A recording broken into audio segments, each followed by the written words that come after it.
على ضفاف البحر الأبيض المتوسط وتحديداً على الشاطئ التونسي قامت حضارة عظيمة. قرطاج، مدينة الذكاء والعطاء والجمال، مدينة كانت تجمع بين فنون الحياة والحكمة، بين التجارة والعلوم، وبين الإنسان والطبيعة. في أرضها الخصبة حيث يلتقي البحر بالتراب، أنبتت قرطاج ثمرة خالدة، الرومان، رمز الحياة والجمال. ثمرة حمراء صغيرة الحجم، لكنها محملة بالمعاني والرموز، تروي حكاية الأرض والشمس، وتخبرنا عن حضارة عرفت كيف تجعل من الطبيعة صديقة وفية. الرومان عند القرطاجيين لم يكن فاكهة عادية، بل كان رمزاً للخصب والوفرة والخلود، مزدانا في المعابد والبيوت، وحاضراً في الطقوس والمواسم، يدل على الامتنان للأرض، ويظهر حب الإنسان لحياته ومجتمعه.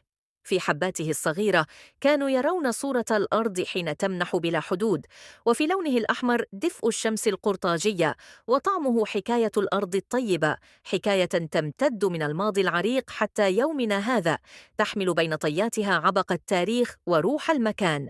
أعجب الرومان به، فأطلقوا عليه اسم التفاح القرطاجي مالوم بونيكوم، واعتبروه من أثمن ثمار الأرض التي عرفوها، ورأوا فيه رمزاً للحياة والخصب والجمال، شاهداً على عبقرية القرطاجيين وحبهم للأرض.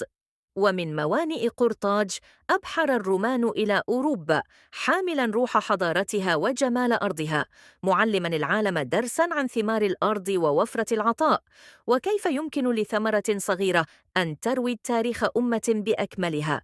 الرومان أصبح سفيراً صغيراً لحضارة عظيمة، يحكي بطعمه عن ذكاء الإنسان القرطاجي التونسي، وعن علاقة الحب العميقة بينه وبين ترابه، وعن تقديره لكل ما تمنحه له الأرض من خير وجمال. واليوم، عند تناول ثمرة رمان من بساتين تونس، نعيش تجربة حضارة خالدة، ونستشعر روح أرضها وشمسها وذكرها، ونفهم كيف أن كل حبة من ثمارها تحمل بين طياتها قصة قديمة ورسالة للحاضر والمستقبل.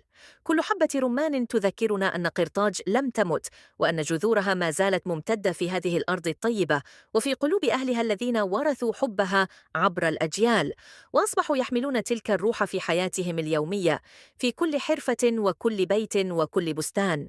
الرومان، تفاح قرطاج، رسالة من الماضي تقول لنا إن الحضارات لا تموت ما دامت ثمارها تنبض بالحياة في أرضها وفي قلوب من أحبوها وحافظوا عليها، لتظل ذكراها خالدة، تذكرنا بجمال الماضي وروعة الحاضر.